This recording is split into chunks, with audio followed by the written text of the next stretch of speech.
五一出国旅游回来遇上高峰，打车软件排了快300号。丽丽，还没打到车吗？妈头疼。妈，你忍忍，我现在想想办法。我想起家里那辆闲置的豪车，半年前借给同事王芳后，他就一直开着。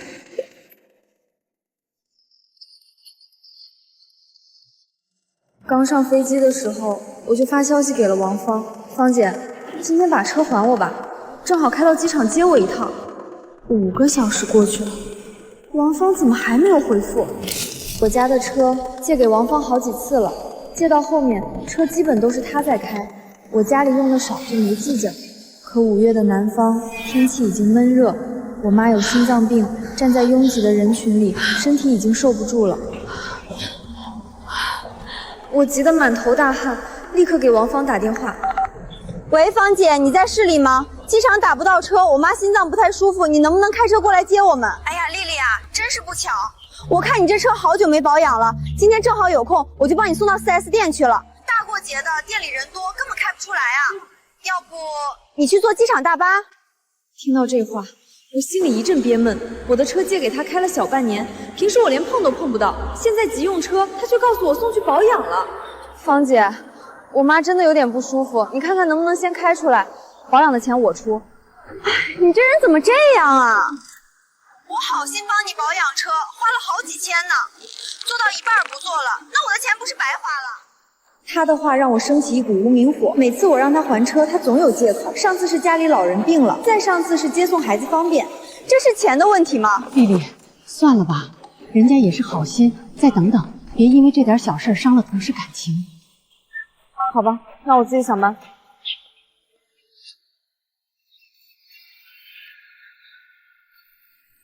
怎么还没有车啊？我再加价试试。我和我妈等了2个多小时，最后咬咬牙，在打车软件上加了整200块钱的调度费，好歹是叫到了一辆专车。恭喜您已打到专车。乖宝，这车怎么跟咱们家那辆那么像啊？颜色都一模一样。这粉色车皮，还有我妈亲手求的平安符，这不就是我借出去的那辆车吗？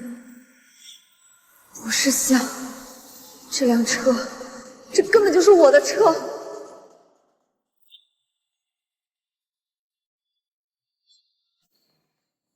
这车是我攒了好几年前特意买给老妈代步的，连颜色都是老妈亲自挑的。后来老妈心脏出了问题，不适合开车，车才闲置被王芳借走。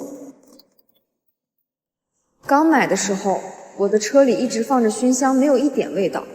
可现在，车里全是令人作呕的烟味儿。这车我花了几十万，挑的是最好的装饰，自己都没开几次。可现在竟然被王芳摧残成这样！去哪里？快点说！大过节的，前面还堵着呢。去阳光小区。刚才王芳不是说我的车在做保养吗？为什么会出现在机场跑滴滴？不行，我必须得问问，这到底是怎么回事？师傅，这车不错啊，宝马 X3 拿来跑滴滴，挺舍得下本钱，怪不得是专车。嗨，这算什么本钱？这是我媳妇的陪嫁车，5一出来跑跑，一天能挣700-800呢。陪嫁车？陪嫁车？我什么时候把我妈的车送给王芳当陪嫁了？那是我花了几万块买的真皮座椅，她竟然就这样把烟灰弹在了上面。是啊，这车平时闲着也是闲着，5一出来跑跑，钱不赚白不赚。那你媳妇儿家境挺好，陪嫁这么好的车？谁说不是？她长得可没美女你这么好看，反正我是瞧不上。要不是看在宝马的份上，我当初还不一定跟她结婚。你们女人啊，就是虚荣。就拿我媳妇儿那个同事来说吧，自己没本事买车，还隔三差五借我家的车去装门面。一会儿说老人病了，一会儿说有急事儿，不就是想白嫖吗？王芳嘴里的那个同事明显就是我。我把自己的车借给他，不仅成了他的陪嫁不说，我这个真车主倒成了白嫖怪。王芳，你可真行！我脾气可不好，这不5一我怕他又来借，索性开出来跑滴滴，看他还怎么借。我强忍着骂人的冲动，心里已经开始盘算怎么让王芳加倍偿还。是吗？那这种同事确实挺烦人的。张强似乎是察觉到了我有意和他说话，看向我的眼神明显变得油腻自信。美女，还没结婚吧？去哪儿旅游了？法国。法国？哎呦，富姐啊！美女喜欢啥样的？这女的还是要趁早找个像我这样的男人，有个家，你懂吧？我看着他那张满是油光的胖脸，胃里一阵翻江倒海，差点忍不住想要骂他。不行，老妈还在，吵起来对她身体不好。师傅，您先注意开车吧。哎，美女，相逢就是缘分，加个微信吧，下次用车直接给我发信息，我免费载你，就当交个朋友。看着他这副恶心至极的嘴脸，我差点吐出来。平时王芳在公司总吹她老公是吴彦祖，有8块腹肌，没想到真人是这么个货色。我家亲亲老公那是8块腹肌的型男，帅的堪比吴彦祖。亲亲老公说喝奶茶不好，亲自给我烧水喝，真拿他没办法呢。型男吴彦祖，就这货色？好啊，那就加个微信，加上微信好，到时候我清算的时候，好歹得让你这个吴彦祖亲眼看着。加了。美女，下次再见哈。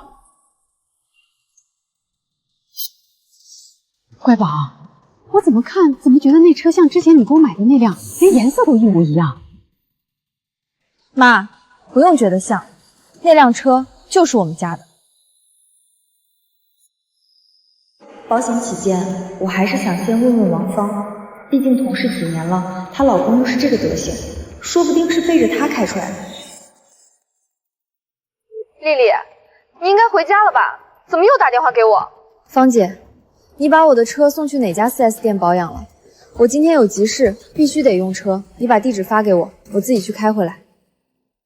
不说话，难道是心虚了？叶丽，你这是什么意思？你是怕我不还你的车吗？你也太小气了吧！亏我还特地花钱给你车做保养。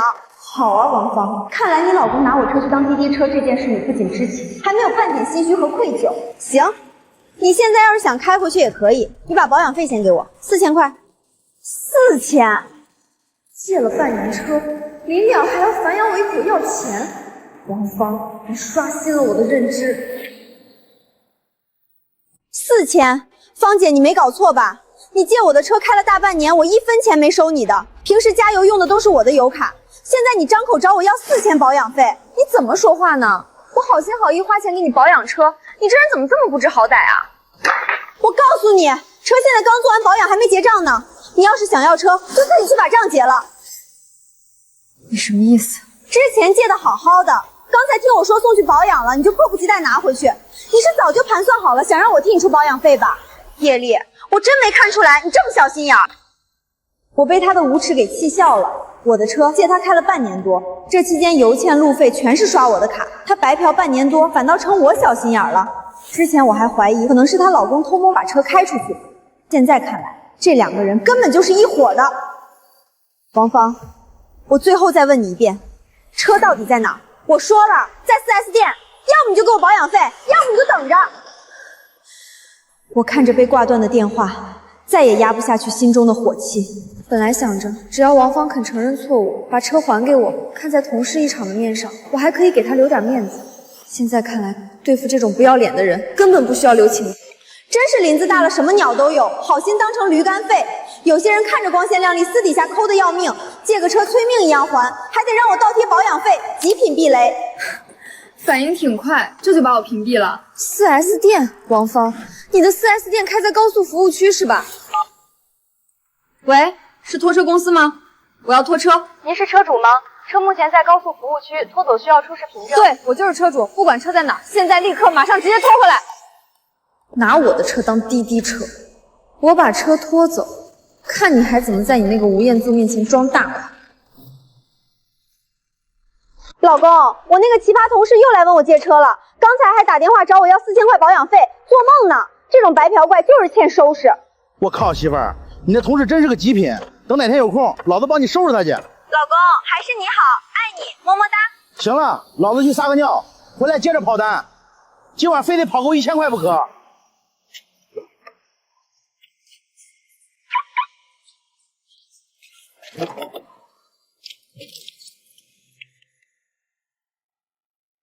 我操，咋回事啊？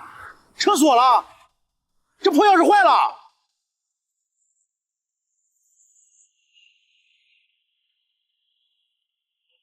核对完毕，车主叶丽，动作快点。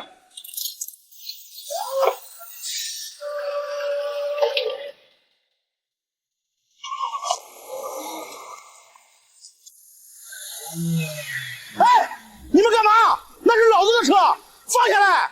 我操你大爷！老子的手机、老子的钱包还在车里呢，把老子的车还给我！其实一开始我进公司的时候，王芳对我态度还是挺好的，也正是因为这样，我才会把车借给他。没想到东西借多了，就被让当成了习惯，现在还这样蹬鼻子上脸。在这个没有手机寸步难行的年代，被困在高速服务区，他就折腾着吧。接电话，叶丽，你快接电话！距离拖车张强把我的车拖走才过半小时，王芳就打电话过来了。看来她的亲亲老公是借到电话了。你就急着吧，我看你要折腾到什么时候。该死，居然不接我电话！我让你不接电话，我让你装死。今天你不把车送回来，我跟你没完！短短半个小时，王芳接连打了5、6通电话，见我不接，她终于彻底失控了。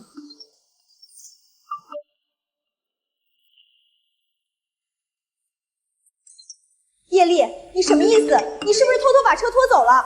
你知不知道我老公还在高速上，他现在没手机没钱，你还是人吗？车里有很重要的东西，那是我们的私人物品，你赶紧把车送回来！这会儿人知道着急了。之前我总是怕同事关系闹僵，他每次找借口不还车，就经常挂我的电话，要不就是连着打了7、8通电话都找不到人。您好，您拨打的电话无人接听，请稍后再拨。我想着刚进公司那会儿他对我的帮助，最后也没有跟他发脾气，都忍了下来。芳姐，车里的烟味那么浓啊，那里怎么脏了？芳姐，我这批座椅很贵的，座椅洗需要花很多钱，你注意点。最初的时候我借给他车，他还隔3差5把车还给我，但车里会有很浓的烟味和脏污，我委婉的提醒过。知道了，我下次注意。可结果我的车造成了他的陪嫁，成他们家的滴滴车，我的忍耐也是有限度的。叶丽，你要是再不回话，我立刻报警说你偷车，你别以为我不敢。偷车？报警？他好像忘了，车主证、购车发票甚至保险单上面写的都是我妈的名字。这半年来，我没收他1分钱租金，反倒成了偷车贼。报警吧，正好让督察查查你老公拿着我的车去干了什么。这出戏现在才刚开始。乖宝，昨天的车真的是我们家的。你最近是不是手头有点紧，才把车租出去给人开滴滴？你这些年给妈的钱，妈都没动，都给你存着呢。听到老妈的话，我有些哭笑不得。妈，你想什么呢？那车确实是咱家的，具体情况你之后就知道了。你等会儿安心去打牌。你死定了！我现在就在你家楼下，你最好赶紧出来给我个说法。说法？好啊，我这就给你个说法。叶丽，你终于出来了！王芳活像是个泼妇，冲上前就指着我大骂：叶丽，到底把车弄到哪里去了？你知不知道我老公昨天在高速困了1整天，我花了好几百块钱才去把他接回来。他还有脸提那辆车？你安的什么心思？你故意把车拖走，你心眼怎么这么坏？你把接人的500块钱还给我，还有立刻把车还给我！大家快来看啊，这小姑娘心肠太毒了，我不过就借了她的车1次，她居然半夜叫人把她的车拖走，让我老公一个人待在荒郊野外，差点连命都没了。哎呦，这不是老叶家的闺女吗？平时看着挺文静，怎么办事这么绝啊？就是啊，借个车而已，不至于害人命吧？叶丽，我告诉你，今天你要是不把500块接车费赔了，再给5000块精神损失费，我就让全小区的人都看看你有多小气，多斤斤计较。看来王芳是捏准了我脸皮薄，想在邻居面前撒泼逼我认栽。不止500块，老子在服务区被人当猴看了1天，精神损失费你少给1分都别想走。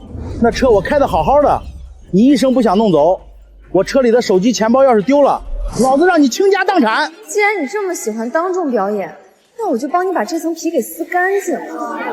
芳姐，你都在说什么呀？昨天在电话里，你不是亲口跟我说，我借给你的车被你送去 4S 店做高端保养了吗？你说你花了好几千块钱在 4S 店里给车做维护，既然车在店里，又怎么会大半夜出现在100公里外的高速路上跑滴滴赚钱呢？跑滴滴？拿别人的车去跑黑活赚钱？我的天，还骗人家在保养，这人品也太次了吧！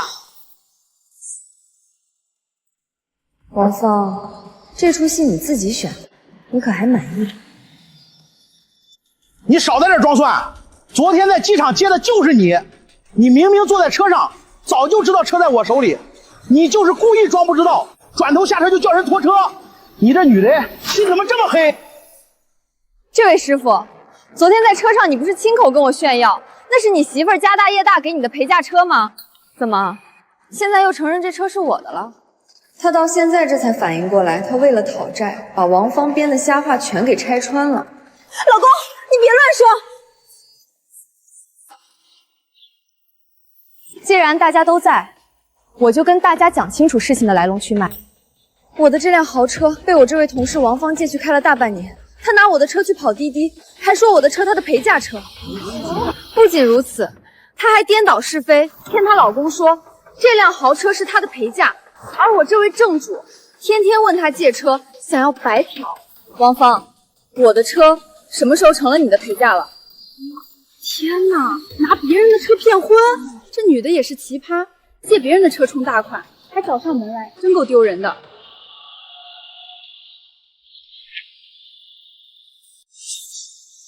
王芳，你给老子说清楚，这宝马到底是不是你的陪嫁？老公，你听我说，我那是为了让你在外面有面子。有面子？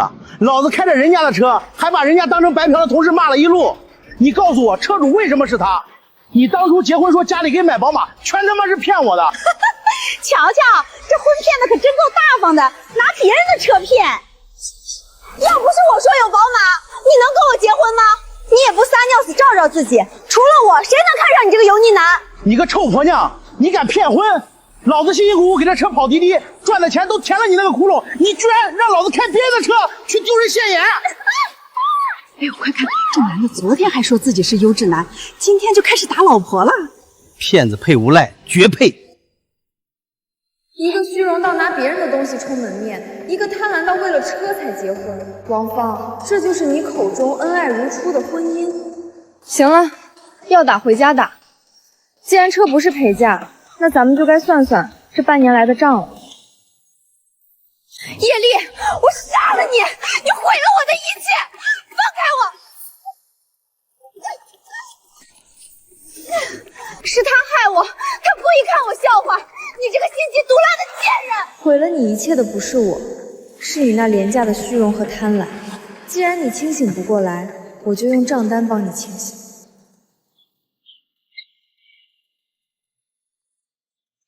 看清楚了，这是 4S 店刚出的定损单。内饰被你们糟蹋的像垃圾场，座椅被烫了3个洞，车身还有几处明显的剐蹭。修复加保养一共8万6，这还不算完，这大半年你刷我的油卡、违章罚款一笔一笔我都记着。这半年多你刷掉我的油卡钱，我也懒得跟你细算了，零头抹掉，凑个整，一共赔偿我10万元。10万？你抢劫啊！抢劫？你拿着我的车跑滴滴赚私房钱的时候，怎么不觉得是抢劫？王芳，这10万块是看在同事一场给你留的最后体面，要么给钱，要么咱们就报警查查你老公在高速服务区跑滴滴的流水，够不够定个诈骗或者非法侵占罪？你是不是疯了？就借了你几个月的车，你找我要10万？叶丽，你这是敲诈，你这是勒索！大家评评理啊！他这是想钱想疯了，拿着我修车单子来讹我。这车借我的时候就是个二手的，现在坏了全怪我头上。二手的？早就料到你这种人死不认账，还好我留了备份。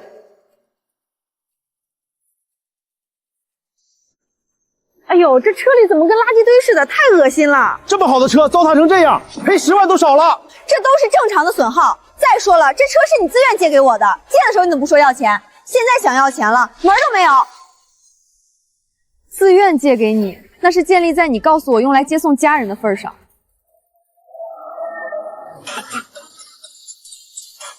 芳姐，你老公在车里干的好事全被记录仪录得清清楚楚。那也就是弄脏了一点。弄脏了一点。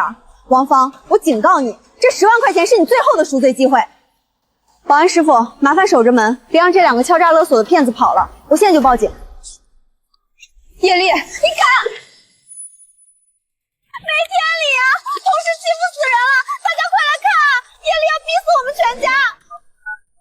喂，物业吗？这里有2个社会闲散人员在单元门口寻衅滋事，严重影响居民休息和出入安全，请立刻增派人手过来处理。你叫谁闲散人员？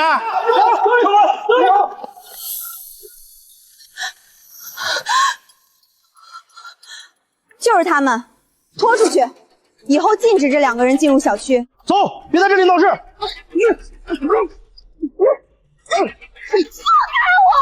叶丽，你这个贱人，你不得好死！别碰我！你扒拉他！王芳，我给你3天时间凑齐那10万块赔偿，3天后账没到，我们就法庭见。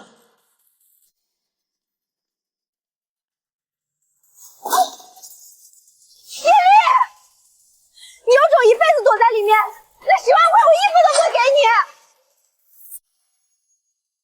我本以为在那样的铁证面前，王芳至少会感到忌惮，乖乖把赔偿款打过来。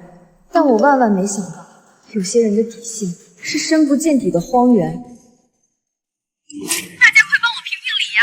我真的活不下去了。我当初看叶丽是新人，手把手的带她，什么好资源都想着她，结果呢？怎么回事？有瓜吃了！他竟然嫉妒我有这么好的老公，见不得我幸福，私底下3番5次的勾引我老公。我老公为人正当，没理他，他就恼羞成怒。就在昨天，他故意设套，趁我老公在高速公路上的时候，找人把车拖走，把我老公一个人丢在荒郊野外。他这是想要我老公的命啊！天哪，不会吧？丽丽平时看着挺正经的，知人知面不知心。芳姐可是公司的老人，总不能拿这种事开玩笑吧？勾引她老公，嫉妒她幸福。王芳，这种拙劣到可笑的黄谣，你竟然也敢编出来？你想玩大的？好，那我就让你看看，那我就让所有人知道，谁才是那个白眼狼。我本来不想说的，家丑不可外扬，但叶丽实在太过分了，她跟我老公早就勾搭在一起了。这次我老公想跟她断了，他求爱不成，就想毁了我老公，在那荒郊野外把车拖走，这就是赤裸裸的报复。天哪，求爱不成就毁掉，这信息量也太大了吧！平时看着叶丽挺大方的，没想到私底下是这种抢人家老公的货色，真恶心。王芳，你为了造谣我，竟然连自己老公都造谣！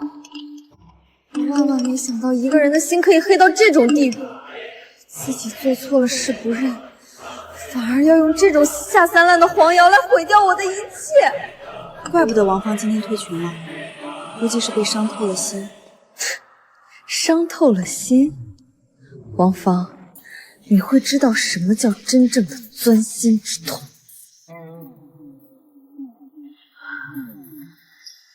你以为你入职久，人脉广，就能空口白牙造我的谣？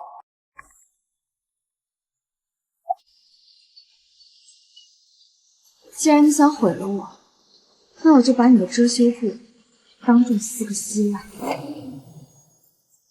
叶丽，你别装死啊，快出来解释解释啊！就是啊，叶丽，你不会真和王芳老公不清不楚吧？王芳，这可是你自找的，原本想给你留最后一点遮羞布，既然你不要脸，那我就成全你。他大概忘了，这辆宝马 X3 是最新款，有行车记录仪。当初他借车时，鬼鬼祟祟地问我记录仪怎么关，说要保护什么隐私。丽丽，这东西怎么关呀？芳姐脸皮薄，不喜欢被人录着。他不知道这辆车的记录仪，只要车辆重新启动就会自动开启。除了他开走的第1天，剩下的半年，他那个亲亲老公在车里干的好事儿，全都在这儿。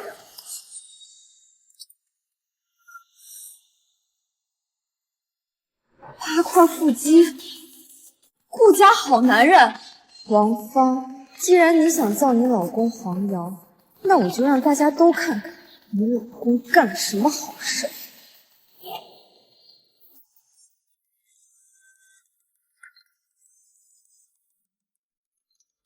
叶丽，你心虚了吧？怎么不说话了？大家看看，这就是心虚。要不是我老公定力好，早被这狐狸精给勾走了。太毁三观了！看叶丽平时穿的挺高级，原来都是……王芳，你把大家当傻子，把谣言当刀子，那我就让你看看什么叫自掘坟墓。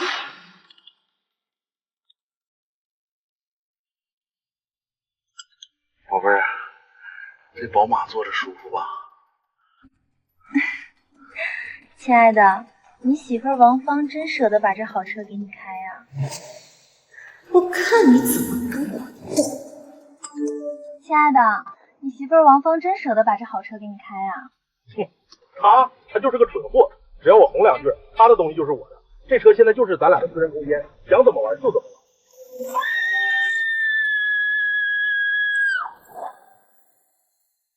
叶丽，你快给我撤回！撤回啊！这就是芳姐口中8块腹肌的吴彦祖，这肚子怕是有8个月了吧？大家快看，这是芳姐上周发的朋友圈，配图是高 P 的男模背影。视频里这个穿黄背心抠脚的是谁啊？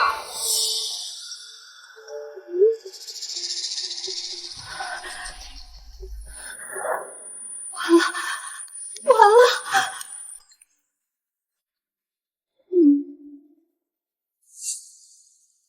我的妈呀！开着借来的豪车在外面嫖娼，芳姐，这就是你说的极品好男人？王芳，这面镜子是你自己打碎的，现在的碎片，每一片都在扎你的脸。叶丽，你这是侵犯隐私，我要起诉你！你立刻给我撤回！我越是这样说，叶丽就越不会撤回。芳姐错了，芳姐求你了，你把视频撤了吧，我老公要是看到了会打死我的。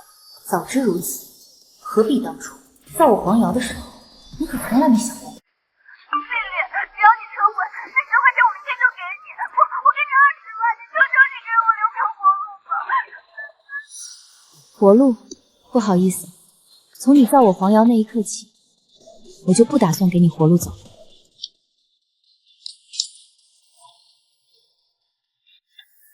叶丽，你到底想怎么样？你说话呀！你这个缩头乌龟，你毁了我，你很开心吗？看着他在群里像个跳梁小丑一样歇斯底里，我全程没有打一个字。有些时候，沉默才是最狠的耳光。你这个贱人，你不能好死！等我到公司，我一定会找你算账的。别骂了，芳姐，大家都看着呢，越骂越觉得你心虚。真没想到，平时看着挺热心的芳姐，私话里心这么黑，自己老公出轨，还想拉丽丽下水。啊！你们这群混蛋！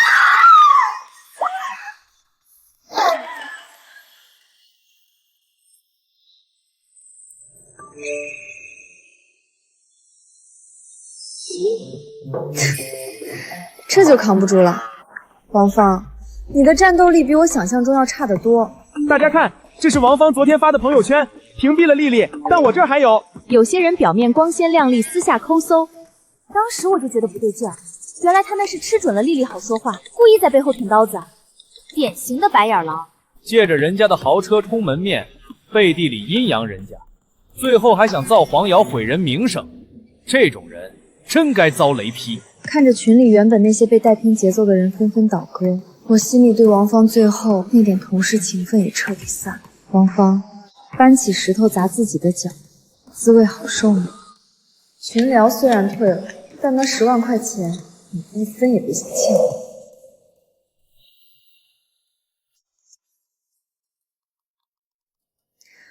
芳姐，别急着走啊！看了这视频，你还得谢谢我帮你认清渣男呢。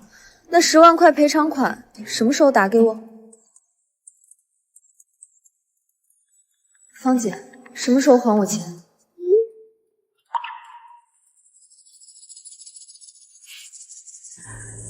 拉黑我？看着这刺眼的红色感叹号，我眼底没有一丝意外，这太符合王芳的作风了。既然撒谎撒不过，造谣造不成，那就耍无赖跑路。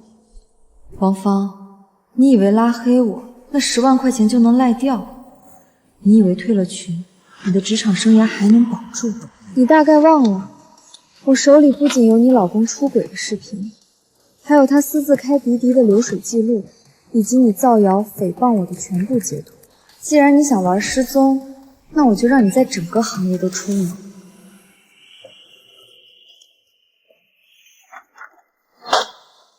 拉黑跑路没用，接下来我会让你知道什么叫真正的代价。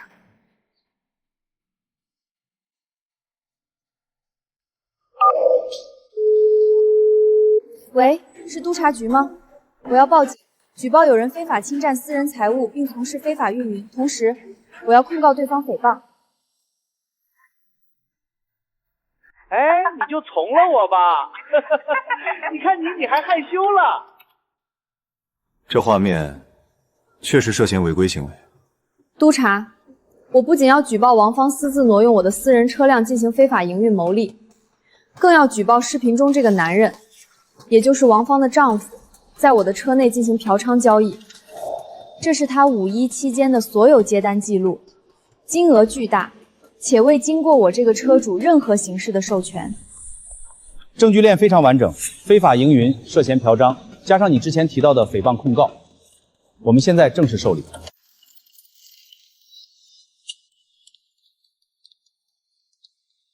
王芳，你以为拉黑我就能万事大吉？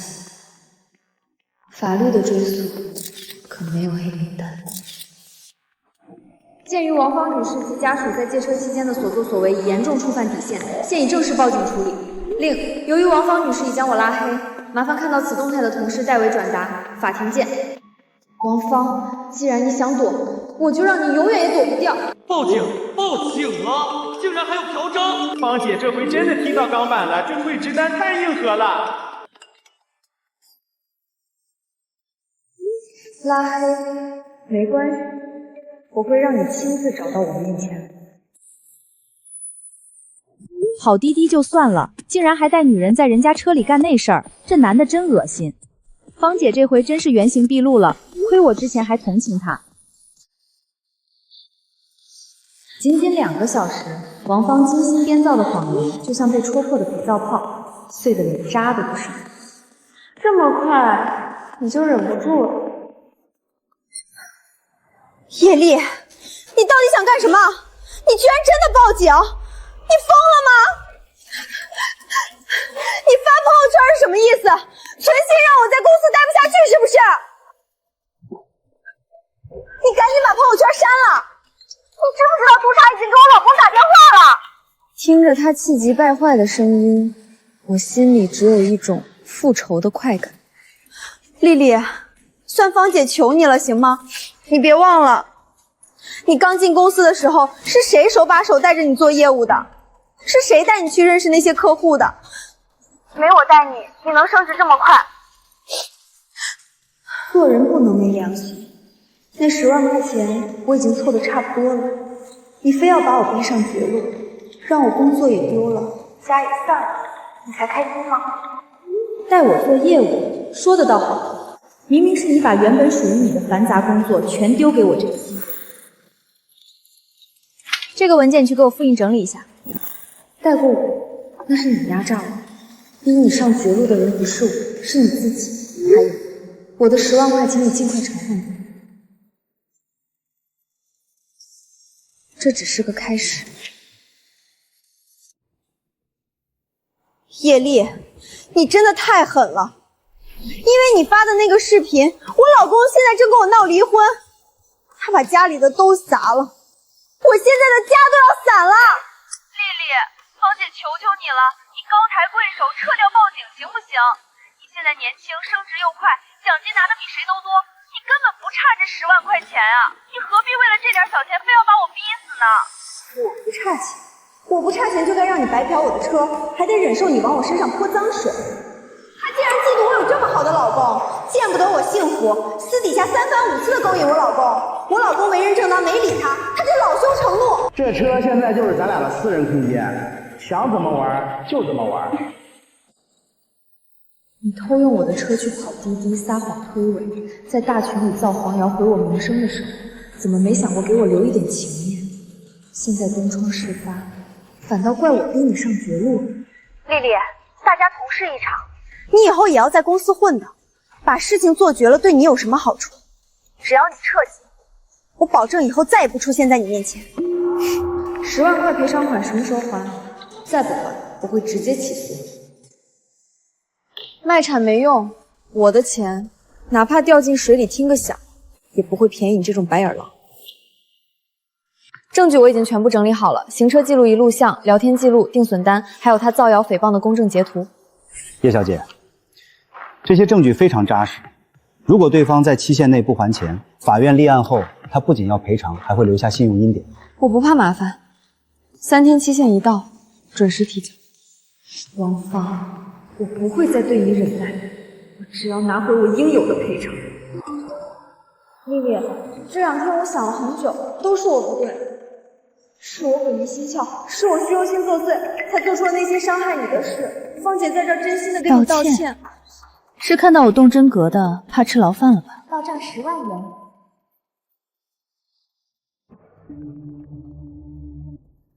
2万？什么意思啊？又把我拉黑了。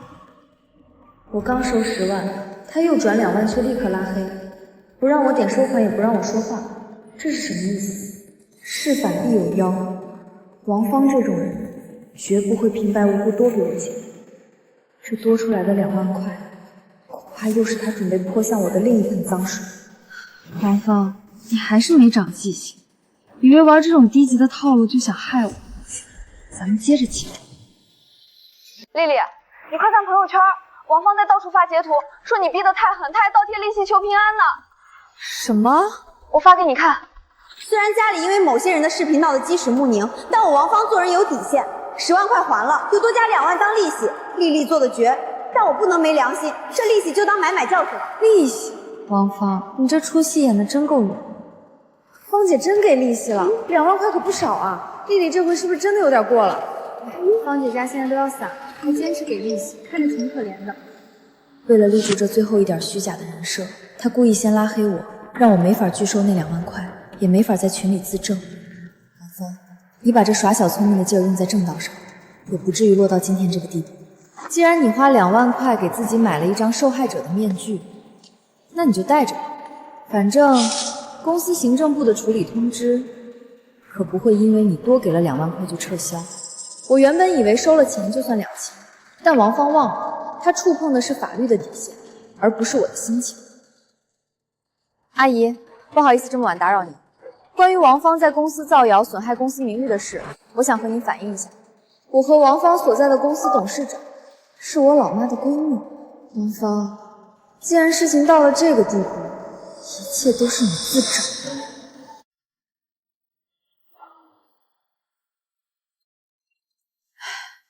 林姐，你是不知道，那王芳把我们家丽丽欺负成什么样了，造那种下三滥的黄谣。丽丽这孩子心气高，我看她这2天瘦了1圈。还有这种事儿？这不仅仅是欺负丽丽，是在败坏你们家的人品。这种白眼狼留在公司就是个祸害。喂，小玲，你们公司那个叫王芳的员工立刻开除。对，现在马上。这种人品不端的人不配留在咱们家参股的公司。大家注意一下，关于王芳的处理结果下来了。直接开除，一点遣散费都没有啊！开除都是轻的，他那事儿闹的，督察都上门查非法运营和嫖娼的事儿了，公司哪敢留这种害群之马？王芳在公司5年，业务能力平平，全靠资历混。王芳，你以为公司是慈善机构？出了这种人品败坏，甚至涉嫌刑事案件的事，没人保得住你。师傅，让我进去见见老板吧，我真的错了，我在公司干了5年啊。对不起，王女士，这是股东直接下的命令，请你配合，不然我们要采取强制措施了。叶丽，是不是你搞的鬼？你一定王芳，这不叫绝，这叫暴力。你的东西收拾完了吗？收拾完了就别在这里碍眼了。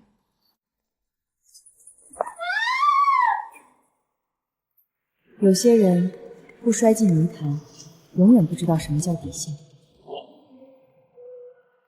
丽丽，自从那个瘟神走了，咱们办公室的空气都清新了不少。确实，工作效率都高了。王芳彻底销声匿迹了，没有了他在背后使绊子、嚼舌根，我的生活和工作都回到了最纯粹的状态。针对贵司的需求，我们做了3套风险规避方案，确保在任何高峰期都能稳步推进。叶小姐，你的业务能力非常出色，方案无懈可击，合作愉快。凭借着过硬的能力，我接连帮公司拿下了几个大单子，那些曾经怀疑我的声音彻底消失了。大家停一下，宣布一项人事任命。由于叶丽过去2个月表现极其优秀，经董事会决定，正式任命叶丽为业务部总监，薪资待遇上调100%。丽丽，总监太棒了！谢谢大家的信任，我会继续努力。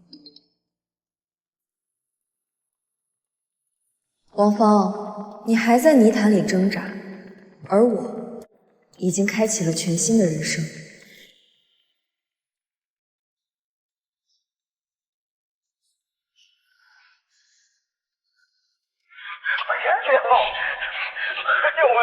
虽然这辆车里里外外被清洗、消毒，甚至连真皮座椅都换了全套，可只要一站在这儿，我就能想起王芳那对极品夫妻做的肮脏事儿。这车我1分钟都不想再开了。妈，我想把那辆宝马卖了。卖了好，乖宝，妈也是这么想的。那车被那2个不干不净的人糟蹋过，留着也只是看着心烦，想起那些糟心事儿，对身体不好。咱不差那点钱，卖了它，妈陪你去挑辆更好的，咱们换个新车，换个心情，图个彻底清静。好，听您的。叶小姐，你这车保养的真不错，公里数也少，还是顶配。价格只要合适，今天就过户，我只要全款。爽快，成交。旧的不去，新的不来。这辆车连带着关于王芳的所有记忆都该清理掉。过往不恋，当下不杂。从这一刻起，我的人生彻底两清。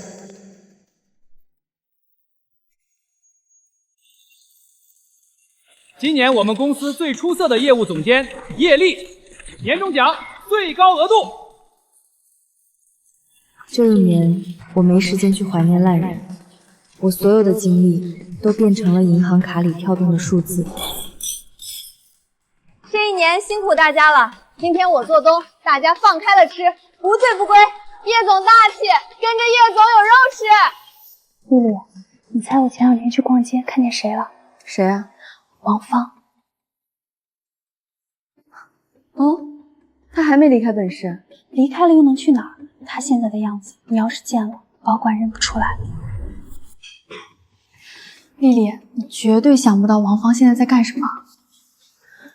我前天去美容院做脸，楼下澡堂看见个扫地的保洁，那人蓬头垢面，腰都直不起来，穿沾满灰渍的保洁服。我喊了一声，他吓得盆都翻了，捂着脸就跑。我仔细一瞧，真的是王芳。我仔细一瞧，真的是王芳。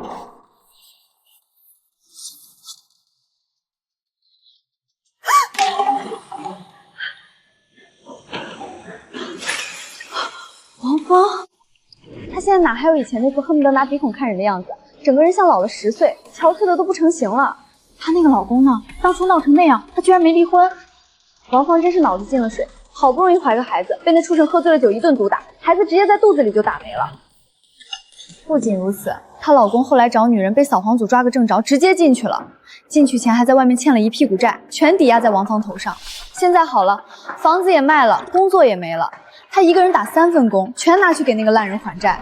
这婚好歹是没离成，真成了她口中的得偿所愿了。路是她自己选的，既然她觉得那样的男人是宝贝，那就让她守着那堆垃圾慢慢还债吧。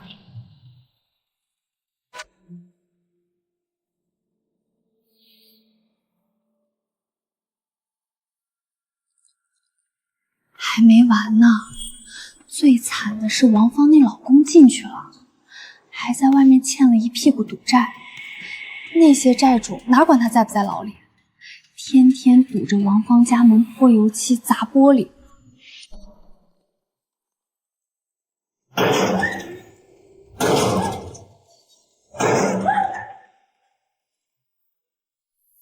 王芳没办法，最后把那套唯一的房子卖了还债。卖房的钱刚到手还没捂热，就被债主分了个精光。现在他真的是一无所有了，没文凭没技术，只能靠在那澡堂子刷池子赚那点微薄工资。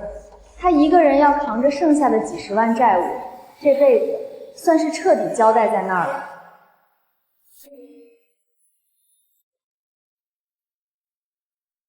天啊，过成这样真是惨啊！是啊，丽丽，你会不会觉得王芳现在这样挺惨的？惨吗？种什么因结什么果，从他算计我的那天起，结局就已经写好了。好啦，过去的事都过去了，不提也罢。今晚是咱们的庆功宴，大家吃好喝好，往后咱们只看前路。对，看前路，干杯！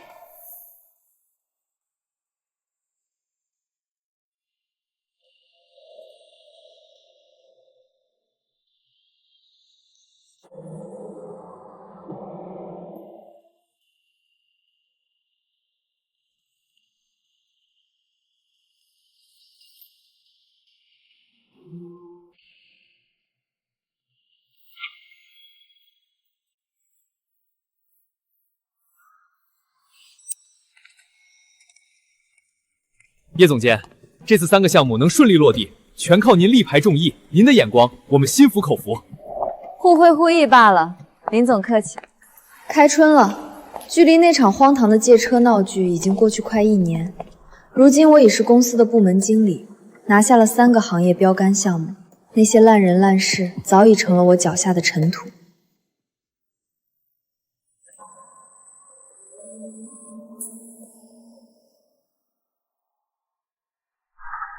王芳，发什么呆呢？惊扰了贵人，你赔得起吗？叶总，那保洁员怎么奇奇怪怪的？不用管，我们进去吧。叶总监果然是做大事的人，这份定力真让我等汗颜。以后还请叶总监。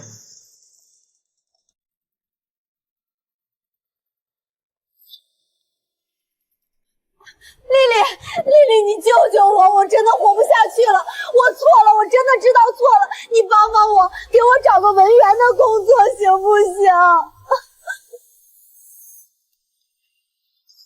放手，叶丽，你听我说，丽丽，我错了，我真的知道错了。你看在咱们以前在一个办公室一起工作了5年的份上，你帮帮我。你现在有权有势，你跟那位老板说句话，给我找个文员的工作行不行？王芳，你自己好自为之吧。我知道我以前对不起你，我现在天天在澡堂刷池子，家也没了。你现在这么风光，拉扯我一把不过是动动嘴的事儿，你非要看着我饿死吗？求求你发发慈悲吧。1年了，他还是这套把戏。以前用我的车装门面，现在用自己的惨状来绑架我。王芳，你是不是忘了当初造我黄瑶说我勾引你老公的时候，有没有想过我？你让你老公拿我的车跑滴滴嫖招，造谣我名誉侵权，你是觉得那家公司的财务一张太安全，是法务太闲？既然你想让大家评理，那咱们就一笔一笔算清楚。1年前，我好心把闲置的宝马借给你代步，你转手就告诉全天下那是你的陪嫁车，甚至让你老公拿去跑滴滴非法营运，这叫不叫欺骗？拿别人的车当陪嫁？我妈心脏病发作急需用车，打电话求你开回来，你撒谎说车在4S 店，回过头还要挑诈4000块保养费，这种趁火打劫，你管它叫情分？这也太不要脸了吧！人家妈都生病了。最精彩的是你眼看败露，在几百人的公司大群里造我黄瑶，说我勾引你老公。王芳，你摸着良心问问，就你老公那个嫖娼被抓的货色，我勾引他？这种人还帮他介绍工作，介绍去哪儿？哪倒霉！我的天，这是现实版白眼狼啊！你就是得理不饶人！你现在这么有钱，拉我一把怎么了？非要把人往死里逼！你这个恶毒的女人，你不得好死！嘿，你这婆娘，人家凭什么帮你？不报警抓你都是仁至义尽了。吵什么吵？怎么回事？王芳，当初看你可怜，才招你进来擦地，没想到你人品这么败坏，你在门口寻衅滋事，严重影响我们洗浴中心的形象。经理，不是这样的，你听我解释。不用解释了，你被开除了，工资扣除罚金1分没有，赶紧滚！经理，听我错了，我真的没钱了。这是你亲手选的绝路，既然你喜欢演戏，那就去大街上演够了。叶丽，你让我丢了饭碗，我就让你在这一行彻底发臭。这是叶丽经手项目的内部底稿，你匿名发到行业论坛，就说他靠潜规则拿项目打压我们这些老员工。老板，这帖子在行业论坛传疯了，严重影响公司名誉。我看叶总监确实该给个解释，不然我们老员工心寒啊。张磊，因为我抢了他的晋升机会，他一直怀恨在心。这种拙劣的借刀杀人，真以为我看不出来？小陈，把证据投上去。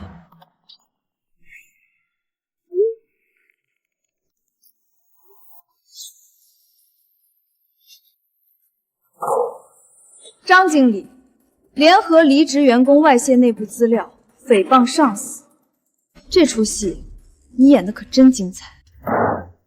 混账！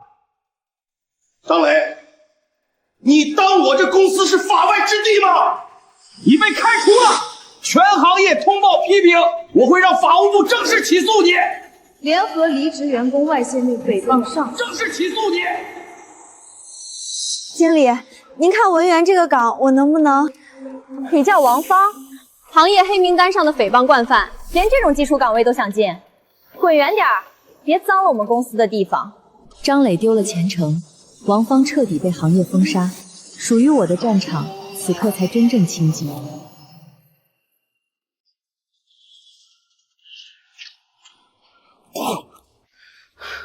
妈的，老子终于出来了！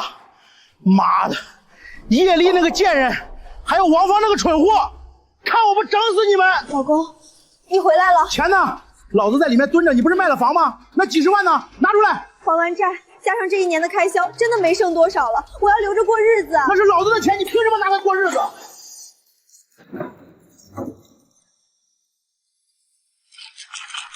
再给我拿10万，我下把准赢！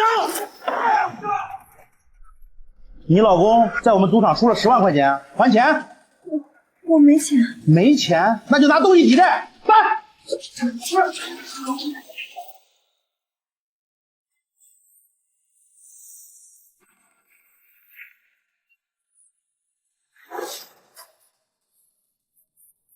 还愣着干什么？去买2桶泡面，老子饿了。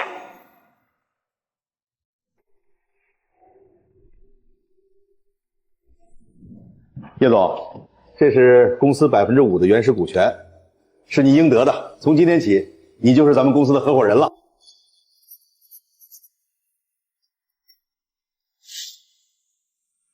谢老板信任，以后公司的路我们一起走。这1年，我从底层业务员杀入核心决策层，股权在手，年薪翻了3倍。曾经我求合作，现在规则由我来定。有些人却为了那点可笑的自尊和虚假的婚姻，亲手把自己推进了地狱。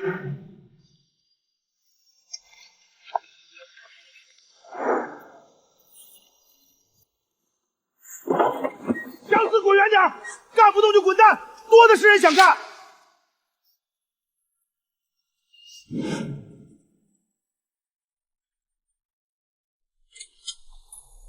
才这么点儿，都不够老子一把牌的。明天再去给我多打1份工，听见没？废物！怎么会过成这样？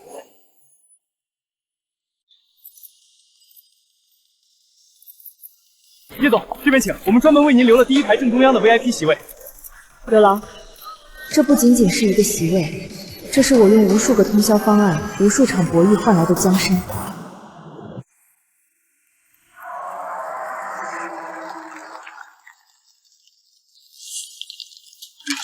看什么看？里面那是你能看的人吗？赶紧擦，擦不干净，今天的工钱扣1半。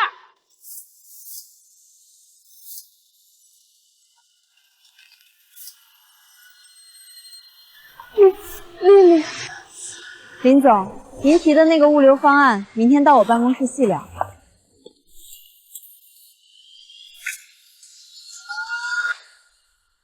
我真的好后后悔啊！我为什么要这样啊？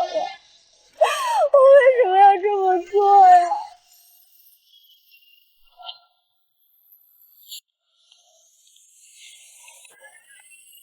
丽丽，我错了，我真的知道错了，我是畜生，我当初鬼迷心窍，我忘恩负义，求你高抬贵手，给我一条活路，哪怕让我进你们公司做保洁也行。我真的连饭都吃不上了，求求你！这不是之前那个王芳吗？怎么老成这样了？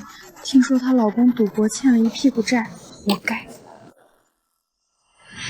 把她扶起来，带走。丽丽，你发发慈悲吧！你现在是副总，你动动手指就能救我呀！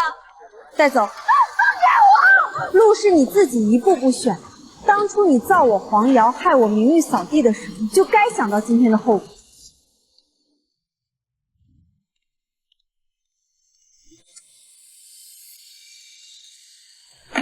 开车。家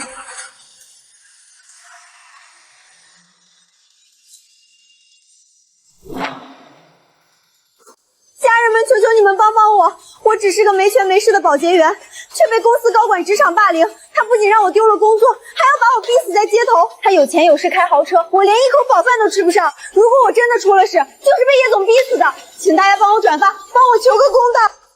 下跪没用，那我就用舆论压死你，叶丽。哪怕能从你身上咬下一块肉骗到一笔打偿，这辈子也值了。太惨了，这年头资本家真的不把人当人看吗？那个叶总出来解释一下。叶丽，这下我看你还怎么拒绝我！我要让你在公司待不下去，我要让你跪着求我！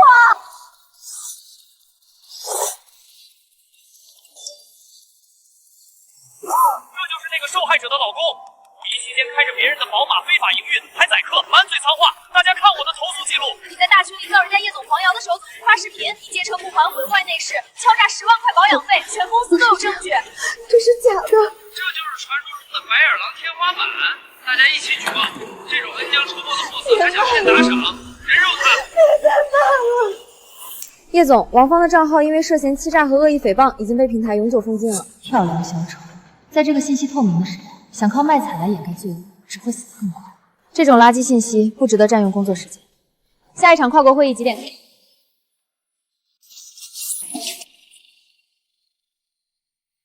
钱呢？我打5分钟攒下了2万块国币钱呢！人呢？那死胖子跑了，这账就得你来请。他把钱都卷跑了，我真的没钱了。没钱就把命抵了。你要是再不还，老子这就去你老家找你那病歪歪的爹妈要。明天晚上见不到钱，你就等着收你爸妈的断手吧。哎，你不是那个发视频的白眼狼吗？走，我不卖东西给你这种人，脏了我的店。大家看啊，这就是那个害了人还反咬一口的恩将仇报鬼！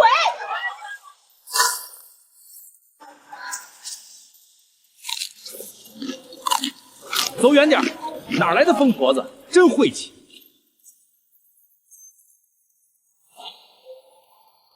哥，开门啊！爸妈，我是王芳啊！你们救救我，我要被人逼死了！你还有脸回来？你嫌咱们家丢脸丢的还不够吗？大家快来看看，这就是我那个出息的妹妹，在城里开着别人的宝马装大款，反手造人家恩人的黄瑶。就是电视上那个白眼狼啊，听说连老同学都坑。你干的那些畜生事儿，全村的人都知道了，债主都打电话打到大队部来了。哥，我真的走投无路了，求你让我进去歇一晚。滚！从今天起，我没你这个妹妹。你要是敢再踏进村子一步，老子打断你的腿！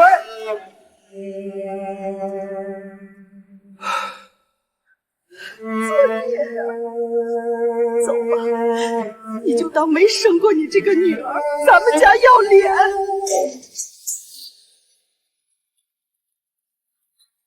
真是现世报，坏事做绝了，连亲爸妈都不要了。为什么要这么对我？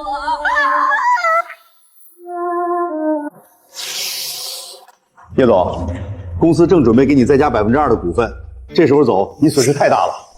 老板，这3年来，我为公司拿下的项目已经足够抵消当初的股权激励。我想去看看属于我自己的天花板在哪里。3年的积累、人脉、资源、口碑，我全握在手里。打工人的终点是我创业的起点。叶总，之前的几个大客户听说您自立门户，合同已经发过来了，第1个月我们就实现盈利了。叶总，我们辞职信都交了，以后我们就跟着您干。好，只要有我叶丽一口肉吃，就绝不让大家喝汤。开工！传单，扫码。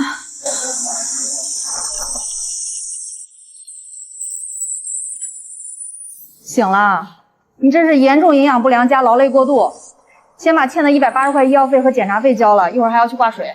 180块，我。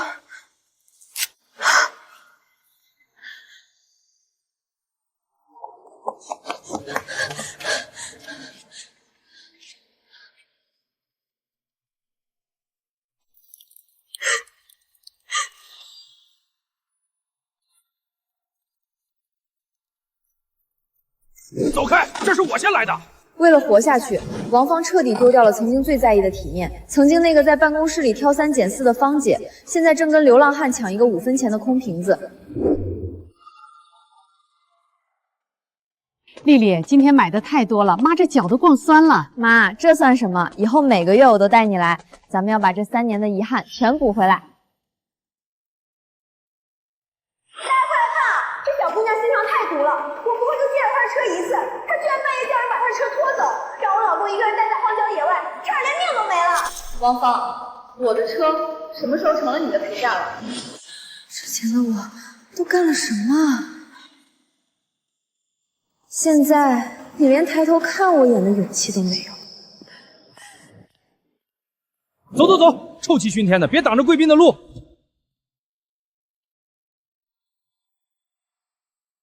下面有请在短短半年内带领团队拿下3个行业标杆项目，创造新锐企业神话的叶总叶丽女士上台发言。谢谢大家。在正式分享之前，我想先请大家看这辆车。3年前，我因为一次错误的善良，差点毁了自己的生活和名誉。那件事教会我最深刻的道理：善良一定要带着锋芒，而宽容必须要有底线。我们不应该把软弱当成厚道，更不能把无节制的让步当成美德。当你学会拒绝的那一刻，才是你真正掌控人生的开始。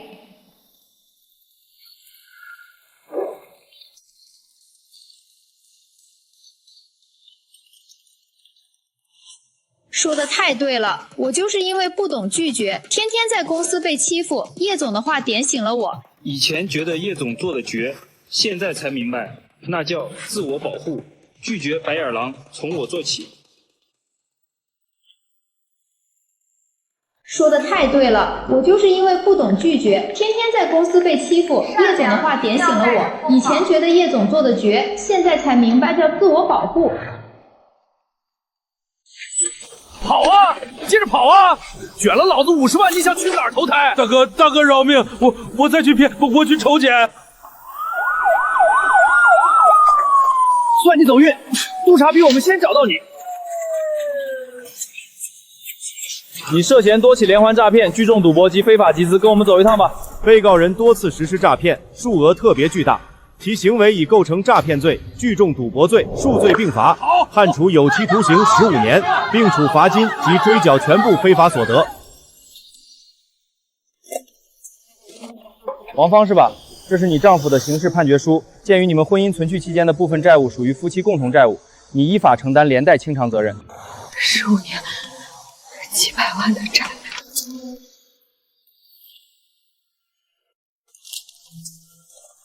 王芳是吧？这是你丈夫的刑事判决书。15年，700万的债。我不该借车，我不该撒谎，我不该借车。我错了，我真的错了！你们告诉丽丽，我不该借车的。快走快走，这就是那个王芳，疯成这样了，真晦气，离她远点，这种人自作自受，别沾了霉气。我是芳姐，我有宝马，我不该撒谎。叶总，3家分公司的开业数据报表出来了，各行业巨头都在争取我们的2期合作名额，咱们现在是名副其实的行业巨头了。意料之中，告诉那3家经理，按我的标准，底线不能松，门槛不能降。从被人造谣、被人白嫖的职场新人，到拥有原始股份、掌管3家分公司的创始人，我用了3年的时间，彻底实现了阶层的跨越。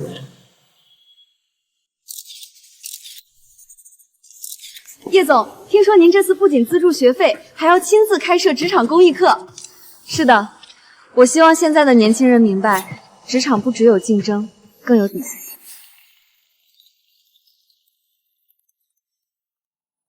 我曾经因为不懂拒绝，被人利用善良肆意伤害。成立这个基金，就是为了告诉每一个女孩，你的善良很贵，必须带点锋芒。看着他们清澈且坚定的眼神，我知道，这1年，我不仅回了尊严，更守住了无数个曾经的我。叶总，说实话，当初在那个小办公室里，谁能想到那个被王芳欺负、借个车都不敢大声拒绝的小姑娘，现在成了行业里人人敬佩的大佬。是啊，想起王芳现在的下场，再看看你，真是天壤之别。我也要谢谢她，如果不是她，我可能还活在那个所谓的老好人世界里，任人揉捏。所以秘诀到底是什么？秘诀很简单，善良要给对人，更要带锋芒。不让是本分，反击是格局。小姑娘，你再帮我通报一声，我是叶总的老同事，我叫张磊，我有急事求他。这位先生，没有预约您不能进去，而且我们叶总今天行程很满。叶丽，叶总，叶总，我畜生，我糊涂。当初我是被王芳那个疯婆子蛊惑了，才鬼迷心窍帮她发帖抹黑你，我真的知道错了。我现在被全行业拉黑，连个送外卖的工作都干不成，全家都指着我吃饭呢。求你大人有大量，给我个机会，哪怕让我进公司扫厕所也行。看着他在我脚下摇尾乞怜的样子，我心里没有一丝快感，只有一种对垃圾的厌恶。坐，别在这里闹事儿！张磊，当初你选择帮王芳抹黑我的时候，就该想到后果。我的公司永远不会收品行不端的人，哪怕是扫厕所，你也脏了我的地。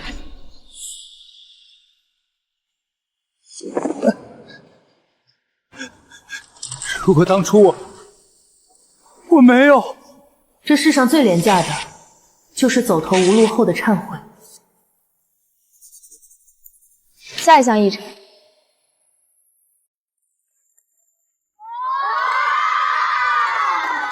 好好看书，外面的世界很大，你们将来也要走出去。叶总，谢谢您，不仅捐了这么多书，还帮我们翻修了校舍。应该的，知识才是改变命运的唯一底线。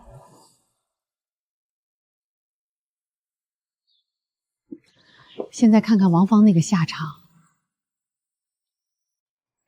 我是芳姐，我有宝马。妈才明白你当初做的一点都没错，善良要给对人，对那种白眼狼心软是对自己残忍，更是对家人的不负责任。妈，都过去了，别再提那些糟心事了。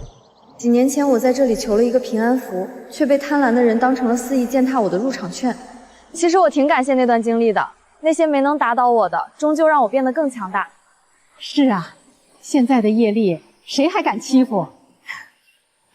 以后只有我们欺负困难的份儿。走吧，妈，带你去吃这里最有名的素斋。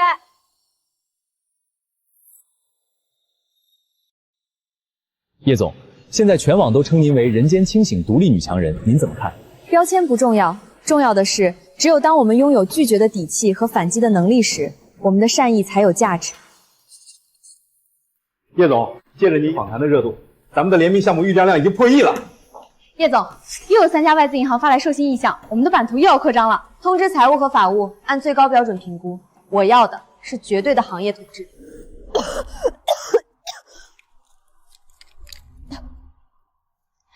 还有我们出现了我们的车的宝宝在社会上。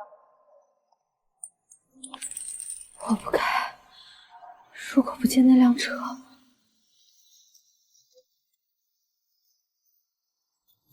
哎呀，丽丽啊，真是不巧，我看你这车好久没保养了，今天正好有空，我就帮你送到 4S 店去了。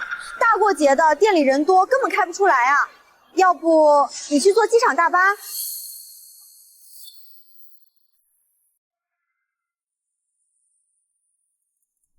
我用这些年赚的钱，在江边买下了这套大平层，我亲手把它装修成母亲喜欢的样子，带着它搬入了新家。丽丽，快来看看，站在这里，感觉整条江会在咱脚底下。当初咱家刚买那辆宝马 X3的时候，妈还怕你太年轻吃亏，谁能想到后来会发生那么多糟心事？更没想到，短短几年，我女儿能一个人闯出这么大的一片天。妈，那辆车其实是我人生的第一课。如果不是那场闹剧，我可能还在为了那点所谓的同事面子委屈自己。我只是学会了让善良长出牙齿，长出锋芒。我们要善良，但更要守住底线。只有守住了底线，才能守住我们这一辈子的平稳和尊严。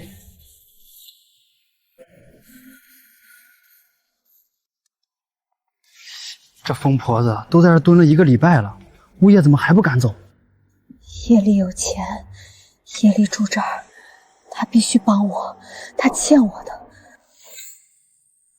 叶丽，我知道你在里面。叶总，又是那个女人，她直接撞上来了。丽丽，开门啊！求求你给我一点钱还债吧！那些债主要杀了我！你现在住这么大的房子，你随便拔个毛都够我活命了。门口保安，把拦车的人带走，别挡路。叶丽，你这个冷血的怪物，你见死不救，你不能好死！开车。王芳，这附近30个高档小区你都被录入黑名单了，以后只要你靠近大门500米，警报就会响。念你没造成严重后果，这次批评教育，再敢拦车闹事儿，直接行政拘留。王芳，这附近30个高档小区你都被录入黑名单了，以后只要你靠近大门500米，警报就会响。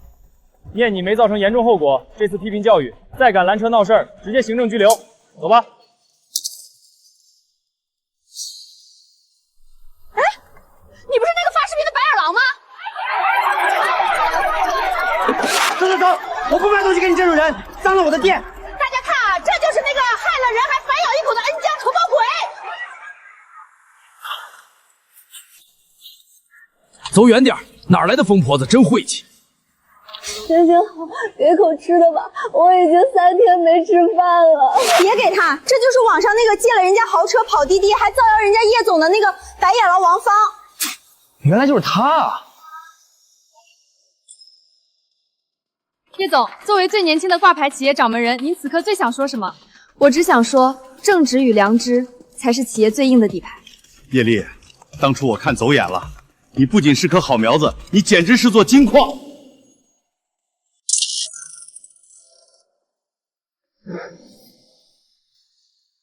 天哪，叶丽现在这气场，真的是当初跟咱们一起挤工位的那个丽丽吗？别丽丽的了，现在得叫叶总。你看大老板的样子，腰都快弯到地上去了。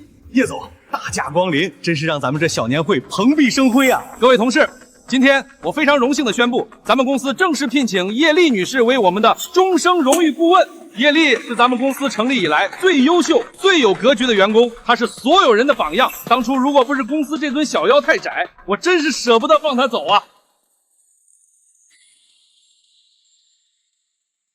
站在这个曾经让我受尽委屈，也让我破茧成蝶的舞台上，看着台下这些面孔，叶丽，你心虚了吧？怎么不说话了？大家看看，这就是心虚。要不是我老公定力好，早被这狐狸精给勾走了。太会撒娇了。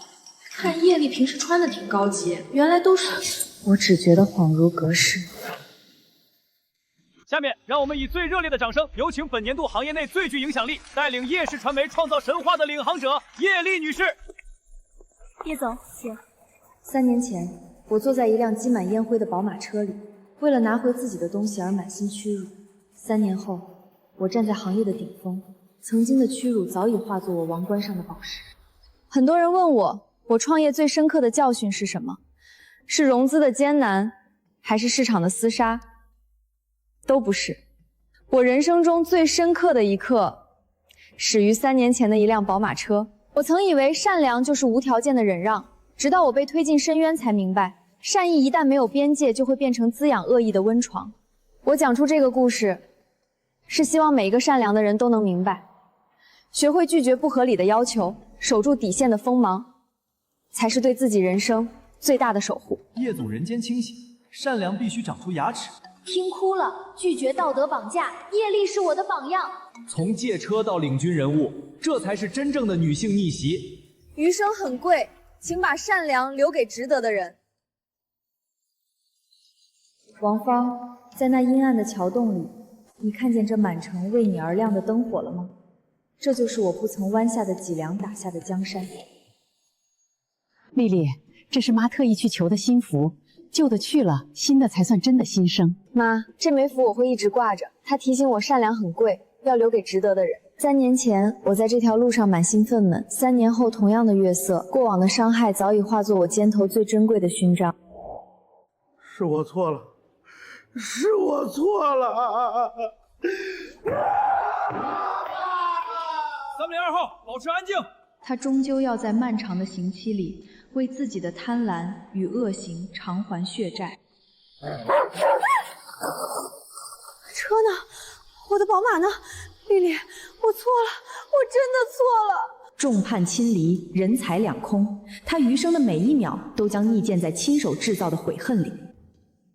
丽丽，你看，前头真亮。